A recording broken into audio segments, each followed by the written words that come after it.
Welcome back with another banger. It's the React Files. Hope you're having a good night. Let's get straight to it. Truth or dare? Dare. Take off your hat for 1 second. Bro, I'm really about to get your pickle chin now, boy. Truth or dare? Let's go dare. You can dare me to do whatever. I'll turn my camera on. Yeah. I literally just got out the shower because I just got home from volleyball practice, so I was sweaty. So right now I'm not wearing. I'll be honest. I know. Is that still okay? You said you had, I think you froze it. But it's up to you. You can just say yes or no. Literally up to you. Okay. Yeah? Yeah. I want your reaction to what you're gonna see. Ready? Okay. Oh, good lord. Bro. That's gross. This experiment is absolutely wild and may confirm that we're living in a simulation. It was performed by Thomas Young and it's called the double slit experiment. So basically, if you fire particles at a screen through a split, it will make this clumping pattern, okay? What if you add a second slit? You fire the particles, it makes two clumping patterns. Everybody with me?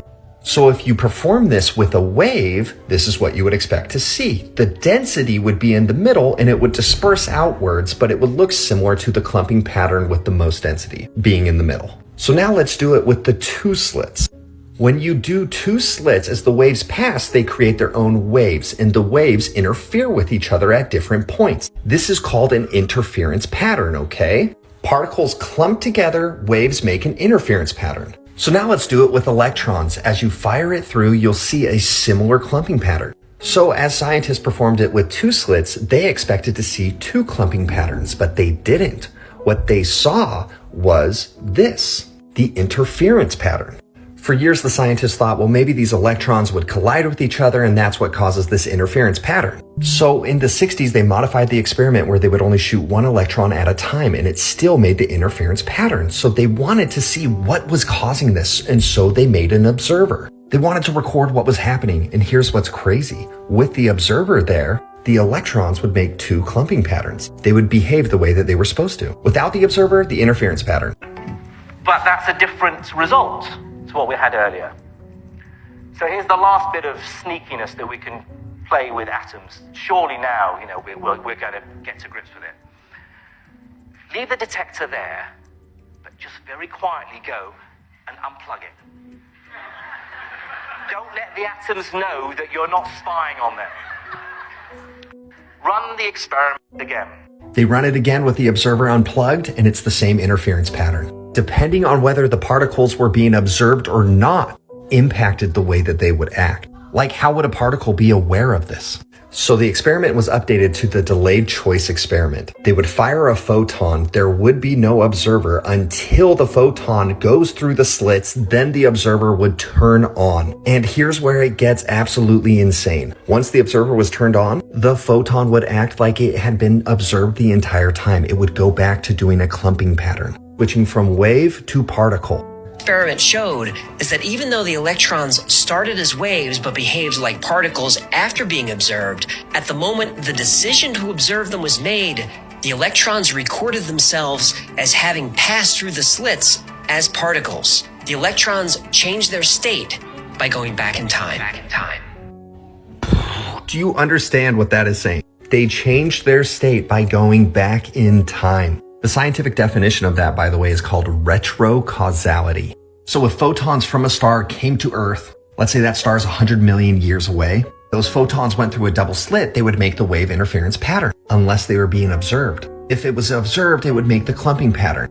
Even though for 100 million years it existed as a wave pattern, once you observed it, through retrocausality, goes 100 million years in the past and acts like a particle. This is similar to how rendering works in a video game. A video game engine only renders what you perceive. It's not going to render all of the detail inside of this building until you are there inside the building. It is constantly rendering things as your perception changes. The reason why it does this is so it can save on compute power, but you have the illusion of a complete and total map. The double slit experiment suggests that the same thing may be happening with us. Things only get rendered if you're observing them. So everybody's heard the saying, if a tree falls in the woods but no one's around to hear it, did it make a sound? Well, according to the double slit experiment, if a tree falls in the woods and no one's there to observe it, does it even exist? Did it even do anything? Pretty trippy, right? Pretty trippy for real. I say that's a triple trippy. Shout outs to Mr. Cult Daddy and a double slit experiment. Reminds me of when we were watching The War Within explain it. This graph was 3-dimensional, so it's a better way to see it, you know? Mind blown. Boom. Traveling 100 million years into the past. I think my question is, in our case, who's doing the observing? Or what's doing the observing? I wish someone had explained manifesting to me like this when I first started. This is part 2. You're going to want to get your pen and your notepad out because this is going to be full of gems. So the second part to learning how to become a pro manifestor, a master manifestor, is to learn how to wield your energy field, learn how to bend your energy literally. That is the key. Now I drew out this diagram. So I want you to visualize manifestation and energy like this, okay? I drew 2 different diagrams. So let's start with this side. So we got this person right here, person A, person B, and person C. You can already get the gist of where this is going. So person A, right up here, this person, we call this person a master manifestor, a pro manifestor. What that looks like in practicality is good things tend to happen to them. They tend to get lucky, right? A lot of good opportunities, you know, in sequence, a lot of great things. They make great changes in their lives, you know, real powerful, steep trajectory towards success. This person is great. Everybody wants to be around this person. They are magnetic when they walk into a room, and it starts to deplete. This person right up here, in terms of actual traits, right? And I'll get to how this connects with energy in a second, but this person right here, really, really high, extraordinarily high self-belief. What that means is they're not afraid to knock on doors to get opportunities because they're like, why not me? Why wouldn't I, you know, be the person to make it, for example, right? So the universe, this is a gem, opens up doors for those who dare to knock. So when that comes to, let's say, you know, building up a social media brand, who is the universe going to open up the door to? The person who knocks once a day, or the person who knocks 5 times a day? The person who knocks once every 3 months, or the person who knocks once every single day for 3 months? High self-belief, high level of self-awareness. They are aware of how the energy affects the people around them and how it is manifesting within themselves, right? They're aware of their emotions and they are mindful of how they want to move through the world, and they're very intentional about that. They have very high accountability, self-accountability. They truly understand that everything in their life is their fault, right? Everything in this person's life happened to them. This guy has a very victim mentality. This guy feels like they can't catch a break, that things are, you know, bad things keep happening to them. They don't realize that they're doing it to themselves, right? And that it's just a mindset change. Very high level of self-worth, which means they feel like they are worthy of charging very high amounts for their time. You know, they're worthy of a big house, they're worthy of a new car, they're worthy of love, and they won't settle for less, right? Versus this person down here gets into the opposite of those things. They can't imagine making more than minimum wage. They can't imagine, you know, a healthy relationship. You know, they'll only settle for a used car, so on and so forth, right? And all of these things for this person are very out of reach, right? For this person, they feel like they're very much within reach, right? This person up here is very intentional, right? This person up here is very focused. This person up here has a high degree of faith that the universe is doing its job. People, in other words, call this God, right? They leave it in God's hands. Law of detachment, right? And they are at peace with how things are playing out. They are neutral. They do not react angrily and get out of their system when bad things tend to happen. They understand that it is just the universe reorganizing itself to allow for these things to come. And they are very reliant on their intuitive mind and their intuitive energy rather than the logical mind. If you want to know the difference, go watch my previous videos. So now your desired reality, right, kind of looks like this. It's not a state. It's not an outcome. Your desired reality is a state of being, right? Your journey is a state of being. That's why they say the journey is the way. What you want isn't really the outcome. It's really a state of being. And all of these outcomes that you desired happen to the person who is in this state of being, this high vibrational state, right? Where things just tend to flow. They're in a stream, and all these different tangible things that we want, these material things, for example, they are nuggets that we find along the way of being on this path, on this stream, right? This person right here is on a very chaotic stream. They got to do a lot of legwork. They probably won't find anything till very much down the road. Another great way to visualize this is this. People love this diagram in my other video. That video is blowing up. Go watch it. But this person right here is on this path, right? High self-esteem, high belief, high self-awareness, high intuition. They're very reliant on their intuitive energy located in the gut, which means their energy field is huge. It's very large. And so they're able to match energy with these things that are out here, right? They can sense it with their intuition because it's meshing with their energy field. Remember, everything is right here, right now. Right? And where the universe is just reorganizing itself to put you in reality where those things are in your physical realm. But your energy is what matches it first. And so the lower you go down on this awareness, intuition, accountability, focus, faith, peace, belief scale, and you head towards a victim mentality, these things start to feel out of reach. And what that means in a practical sense is you can't even imagine them. You can't even imagine getting 100K. That doesn't even feel real. You can't even say I'm worthy of making $100,000 a year without it coming out with some sort of hesitation because it's not in your energy field, right? And so if you want to get it in your energy field, you got to focus on these things right here. If you focus on these things right here, screenshot this, your energy field expands. You'll start to feel like you're talking different. People will start to say that you've changed. People will sense you. You will become so magnetic. It is insane. Things will just start to happen to you, right? My videos don't gain traction because, I posted them at the right time. It's because people can feel the energy through it. Right?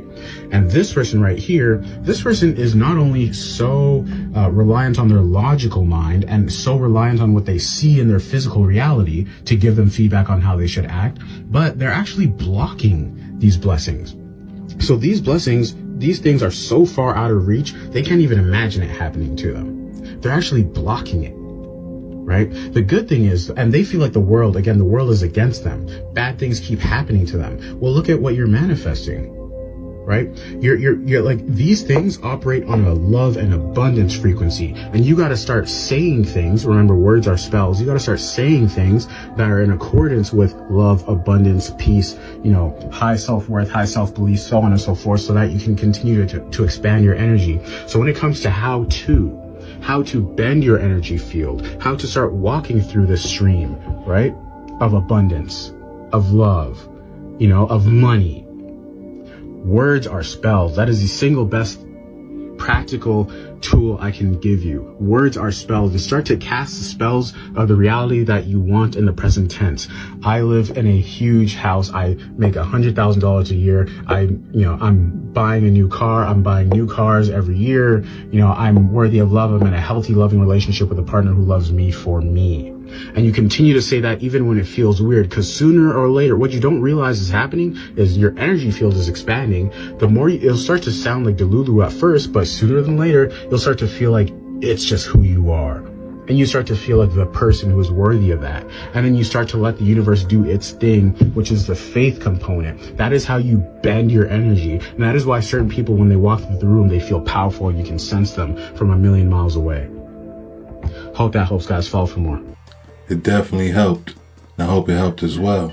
Shout outs to Pablo DeepMind, breaking it down. How to wield your energy and bend your reality. Sound like some Neo from the Matrix type stuff. I definitely enjoyed the illustration. My first time seeing his content. Dope stuff. Where was Jesus from the age of 12 to 32? Where was he? Where was he? Where was Jesus from the age of 12 to 32? Somebody type it in the comment box. Where was he? Where did he exist? Where was he? Where was he located on this planet from age of 12? Name me the exact countries he went to. Somebody said Jewish carpenter. Good job, Michael. Okay, thanks, Chris. He was in Egypt. Somebody got some knowledge. He was in Egypt. At 12, he went to Egypt to an area called Coptic Cairo with a C, C-O-P-T-I-C, Coptic Cairo, where the cross already long existed, long before Christianity even came into existence. Jesus was not a Christian because Christianity didn't exist. Christ consciousness existed, and there had been many Christs that had walked the planet long before Yeshua, because his name isn't Jesus. I'm only saying Jesus to make you guys understand who I'm talking about. The name is Yeshua. Okay. And so the house that he lived in is a shrine. I've been to the house several times. It's in Coptic Cairo. The bed he slept in is still there in the basement crypt area. It's still there. The name is engraved in the windowsill. Him and his mom both went there and lived there. While he was there, what did he do? What did Jesus do? He went to go study the Egyptian mysteries. Yeah. The Egyptian mysteries taught by who? Thoth. Thoth. The king of knowledge and wisdom. Tahuti, by many names, you know him, by many names. Kukulkan, Viracocha, by many, many names around this planet. Thor, Mercury, same person. So he went there to learn the Egyptian mysteries. He became an adept initiate into the ancient Egyptian mysteries, by the way. An adept initiate, handpicked adept initiate, and went in deep there. Once he learned the Egyptian mysteries and all the esoteric wisdom and metaphysics, where'd he go next? Tibet. He went to Tibet to learn Reiki healing with his hands, Qigong, and all those arts. He got accepted by the Tibetan monks. But see, they don't teach you this in Bible study. You'll never hear this in Bible study. You'll never hear this. You got to read the Gospel of the Holy 12 on your own because they're never going to pull it out in church. You know why? They don't even know it exists. They don't even know the Gospel of the Holy 12 even exists. Then after he left Tibet, where did he go? Where did he go? Now, any Christians on here, guys, you're basing your eternity off of loving this guy, but you don't even know nothing about him. He left Tibet and he went to India to learn the mystic arts. Yeah, mystic arts. The stuff that now Christians call demonic and evil. No, he went to learn the mystic arts. So everything that he went and studied from the age of 12 to 32 to make him who he was, now if you go to church and talk about these things, they kick you out of, they excommunicate you from the church because they say you're worshiping the devil. After he left India, what did he do? He taught reincarnation all the way back down into Egypt along the way. Reincarnation. Yeah, just like Thoth teaches reincarnation. And the ability to ascend to a high level to where you can incarnate at will. Thoth says he can even incarnate in and on the plane he desires. He can incarnate in a multi-dimensional status. He can go to different dimensions. In and on and at will. At will, he can transfer consciousness into another avatar body. At will. This is what Jesus was learning. That's what he was learning, and he learned a lot. Shout outs to Billy Carson. This woman has no idea that there is a sinkhole beneath her. In Shingon League, Inner Mongolia, a woman was taking her trash out when she stepped right into a sinkhole on her doorstep. The hole was apparently created by a ventilation shaft which collapsed when she stepped onto it. Thankfully, neighbors rushed to her aid, and luckily she was unharmed. The prevalence of mathematics in nature has many different explanations, one of which being that we might be living in a simulation. That's right. The mathematics we see in nature could just be the fundamental code that is running this simulation. And it's crazy because it's everywhere. Everything in nature is math. Look at the Fibonacci sequence. You get the Fibonacci sequence by adding two previous numbers in the sequence together. So 1 plus 1 equals 2, 2 plus 1 equals 3, 3 plus 2 equals 5, 5 plus 3 equals 8, and so on forever. You get the golden ratio, also called phi, by dividing two consecutive Fibonacci numbers. So the number 89 is a Fibonacci number. The next number in the sequence after 89 is 144. 144 divided by 89 is the golden ratio. It's about 1.618. We see Fibonacci numbers and the golden ratio everywhere. The number of petals on a flower is usually a Fibonacci number. Lilies have 3 petals, buttercups have 5, chicory has 21, and a daisy has 34. And the spacing of each petal is arranged in a circle according to the golden ratio. As trees grow, the number of branches they form is a Fibonacci number. And not just plants, animals too. The ratio of female to male honeybees in a colony is the golden ratio, 1.618. The human body conforms to the golden ratio too. Most of the body follows the numbers 1, 2, 3, and 5. 1 nose, 2 eyes, 3 limb segments, 5 fingers, 5 toes. The proportions of the body, like the length of your shoulder to your elbow, and from your elbow to your fingertips, that's the golden ratio. Even a DNA molecule measures 34 angstroms long by 21 angstroms wide. Fibonacci numbers and the golden ratio. From the spiral of seashells to the spiral of a galaxy and everything in between, Fibonacci numbers are everywhere. Now, some claim this is a coincidence, that humans look for patterns in chaos because that's what we're programmed to do. What we're programmed to do. And isn't that interesting? By trying to debunk simulation theory, they actually end up proving it. No matter what we study, whether it's something the size of a galaxy or as small as an electron, everything in the universe seems to follow patterns and rules. It is insane because everything can be boiled down to a Fibonacci sequence or a golden ratio. It's fascinating because these are all of the plants that follow a Fibonacci sequence, plus more. There's examples of it in animal and marine life.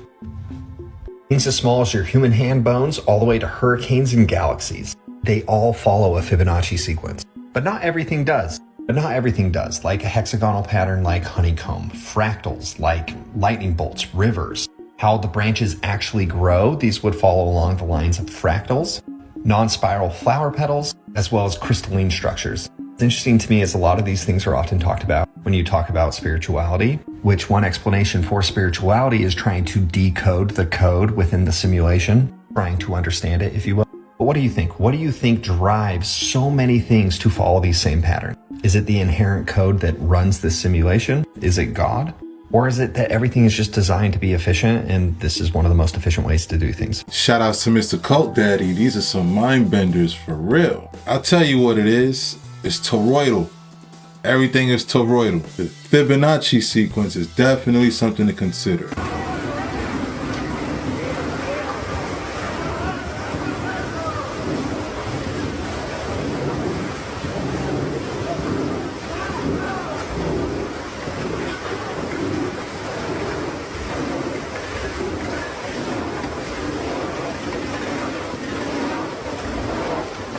The way that people are praying now has no power.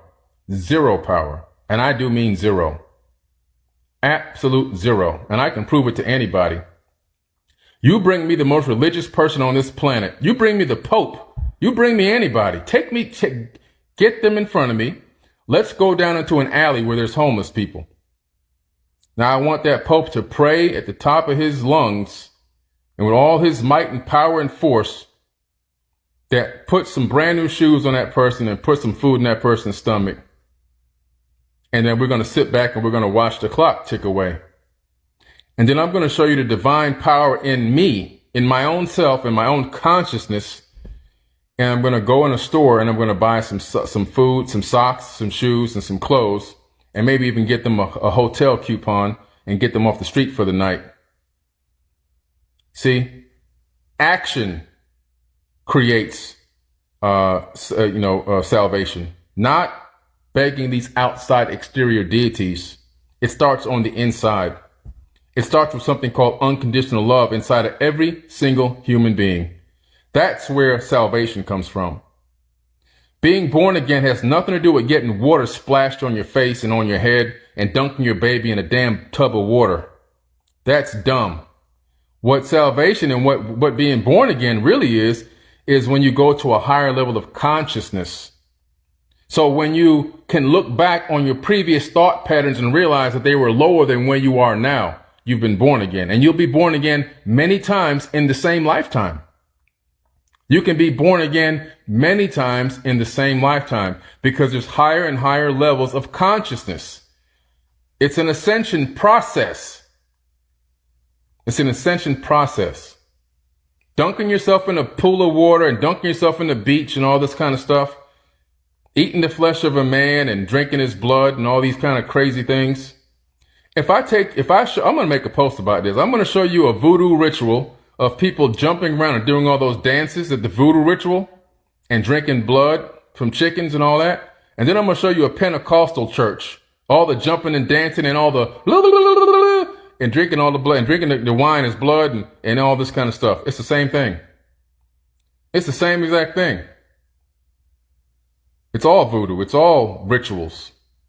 All of it's all pagan, whatever name you want to, whatever terminology you want to give it. Anytime you're relying on exterior sources for salvation, you fail. You fail. Shout outs to Billy Carson. That's one of the deepest thoughts I've heard in a long time. Unconditional love. I'm definitely going to challenge that and do it myself. So I agree. At the end of the day, talk is cheap. How come in America Bible stories are different? Almost as if Americans are refuting ancient history. It's so weird for me. Example, the 3 wise men that followed the star to Bethlehem to where Jesus was going to be born. First off, they are Gnostics. And even in Italian and in European languages, they are called eerie magi, the magi, the magicians. They had magical powers. One of the gifts they brought was frankincense, used in almost all of witchcraft and spells. The Gnostics knew that Jesus was going to be born before he was born. It was already predicted. The regular Bible tells you that the Virgin Mary was a miracle, right? But in the older stories, even the Gnostic stories, the Virgin Mary's mother, she was also conceived as a virgin birth. You can find that information in the Gospel of 12. I think that if everybody wants to know true origin stories, you need to start looking into the Gnostic scriptures, things that predated the Catholic religion, because at the end of the day, the Vatican is none other than the ancient Roman Empire. That's why you have all of these pagan holidays that were brought into the Catholic religion by Emperor Constantine. Jesus also believed in reincarnation. He says it several times. He said he could come back whenever he wanted to, how he wanted to. He talks about rejuvenation chambers in Egypt. And he also talks about transferring bodies, switching bodies, just like the tale of Osiris. If you open your horizon to more studies and more research, you'll find the real truths. The wise men were magicians. So the wise men were not wise, they were magicians, literally. In our language, imagi, the magi. That means the magicians. And so that's why when you read the Emerald Tablets of Thoth, and in my book, Compendium of the Emerald Tablets, I put Thoth's verses right next to Yeshua's verses in the modern day Bible. So you can see that Yeshua was just quoting Thoth the Atlantean, his teacher. That's what he was doing. He was quoting the words of his own teacher, his master. Because the Emerald Tablets were written 36,000 years ago. So which came first, the chicken or the egg? And so if you're in a religion and you've been in it all your life and your grandparents and so forth and so on, all the way down the pipeline, and you come across some information that doesn't match what you've been taught, why do you get so angry? Why do you get so aggressive? Is that what's in your teachings? Actually, it is.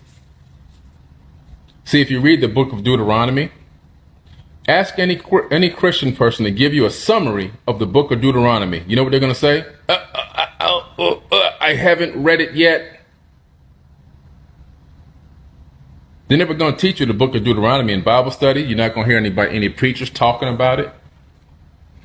In the Bible, where you see the word God, everywhere in the entire Bible where you see God, G-O-D, singular, mistranslation. Go back to the original text. It's God's with an S. They took the S off to bring in the mindset of monotheism, the one God mindset. The one God mindset. That's why Akhenaten was kicked out of Egypt, Pharaoh Akhenaten. He was listening to Amun-Ra, who was one of these gods with an S, lowercase g, by the way, not real gods, not the creator of the universe gods. He told Akhenaten, he demanded that he go around and start defacing all of the other gods of Egypt across anywhere he can reach, his men can reach. He started going around and slashing off the faces, the ears, the nose, chipping away at all the bodies of all the hieroglyphs of any other gods with an S across the land where they ruled. That's why when you go to Egypt, you see everything chipped away in a lot of these tombs and places where there's a lot of glyphs. A lot of it's been chipped away. Anything from the time of Akhenaten, that's how you can date them, they have been damaged. It wasn't because white people didn't know that black people existed in Egypt. That's the ongoing myth. When you look at the date of these things, white people hadn't even appeared in Egypt at the time that these things were already chipped away. They were chipped away by Akhenaten, a black pharaoh. He ordered it to be done. Under his orders from Amun-Ra, also known as Marduk, which is in the Bible and the Jewish Torah. But you won't read that either. You just won't read that. You didn't even know Marduk was in the Bible. But anyway, so he goes around destroying all this stuff, and the people are like, this guy's destroying our history. We got to get him the hell out of here. Akhenaten is actually Moses, the real Moses. That's who Akhenaten was. He had a huge elongated head. His daughters had huge elongated heads, and so did his wife. So he had created this following of people that were believing in his one God mindset that he was ushering in under the rule of Amun-Ra, the Aten, the sun disk. And so when he was kicked out of Egypt, his followers fled with him. And they were free to go as the new pharaoh allowed them to leave. However, where he messed up was, well, he didn't really mess up, where they got them a lot of them killed. He went into the Great Pyramid and he said, I'm taking the Ark of the Covenant with me. Akhenaten was Moses. He had an elongated head, and his daughters did too. Shout outs to Billy Carson going in right now. They go Marduk. Like we've been watching Christina Bruno 1111 break it down. Billy Carson is breaking it down. Shout outs to the both of them. Whether you believe it or not, it's good information to have. It's good to know. This is the horrifying moment a highway worker barely escapes death. In New York, 61-year-old Chuck Ellerson was clearing garbage on the roadside when he noticed a truck heading towards him at immense speed. Throwing his hands up in a signal to slow down the driver, his attempts were missed as it was too late for the driver to respond. Striking the side of his truck, Chuck manages to narrowly escape the crash. However, his hard hat was launched in the contact.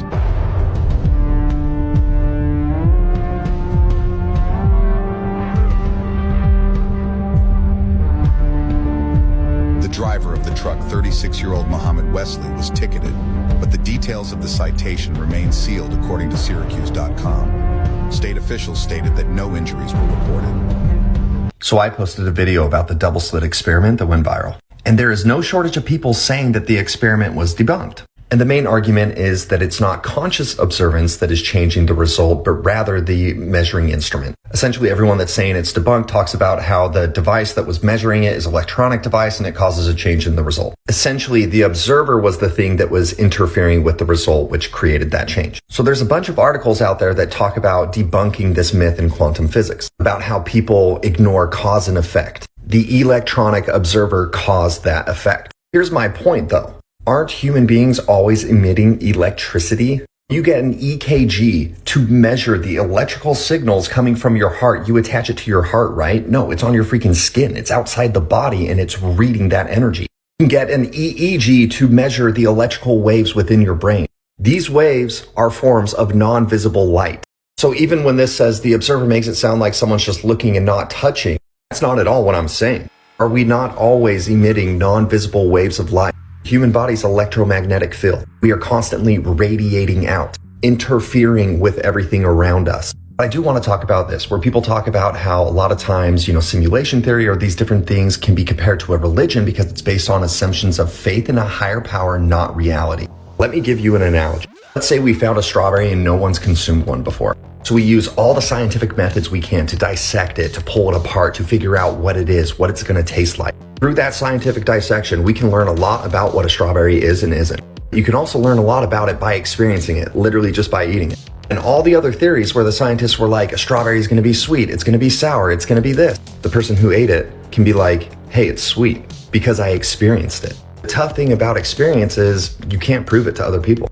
Scientists could say, how do we know this guy ate a strawberry? How do we know it's actually sweet? He could be lying to us. And the dude's just like, I'm not lying. I ate it. I don't know. You go to the comment section and a lot of people are making assumptions about what observer means, what constitutes conscious observance. What I'm saying is what if observance goes way beyond conscious observance and it's your subconscious, it's your electromagnetical field. It is the thought energy that radiates from every single brain activity that you have. My experience with this shapes my perceptions of when I read science.